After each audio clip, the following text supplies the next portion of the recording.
এই rainbow waterfall Siliguri থেকে মাত্র 54 কিলোমিটার ডিস্টেন্স। লোকেশনটা চলো দেখা যাক। গাইস, বর্ষাকালের দিন তো চলেই আসলো, শিলিগুড়িতে কিছুদিন ধরে তো ভালোই বৃষ্টি হচ্ছে। আমরা সেই জন্যই প্ল্যানটা করেছিলাম রেইনবো ওয়াটারফলসে যাওয়ার জন্য, কারণ জল তো হয়ে গিয়েছে। আমরা বেরিয়েছিলাম পার্টনার দুজন, আমার আগে গিয়েছিল সঞ্জয়। মিট আপ করতে আমার একটু লেট হয়ে গিয়েছিল, ঠিক আছে। গিদ্দা পাহাড়ে গিয়ে সঞ্জয় আমার জন্য ওয়েট করছিল।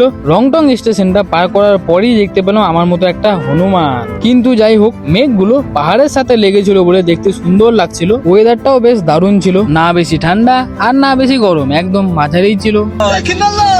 কিন্তু হ্যাঁ, তিনধারিয়া পার করার পরে আমি যখন গিদ্দা পাহাড়ের শর্টকাটটা নিলাম, তারপরেই আমার বেজে গেল 12। পুরো গরম লাগছিল। কিন্তু হ্যাঁ, এই গিদ্দা পাহাড়ের শর্টকাট রাস্তাটা কিন্তু পুরো খারাপ। গিদ্দা পাহাড়ে পৌঁছানোর পর আমরা দুজন ইনস্টাগ্রামে একটা রিলসের জন্য শট নিয়ে বেরিয়ে পড়লাম কার্সেং এর উদ্দেশ্যে। আমরা কার্সেং ভিজিট পয়েন্টে পৌঁছানোর আগেই দেখতে পাচ্ছি মেঘগুলো পুরো সামনে চলে এসেছিল, ঠিক আছে। ওয়েদারটা বেশ ঠান্ডা ঠান্ডাই ছিল। নেক্সট পার্টে তোমাদের ওয়াটারফলস এর পুরো লোকেশনটা ভালো মতো শেয়ার করে দেবো, অবশ্যই দেখে নিও। Ta-ta, thank you.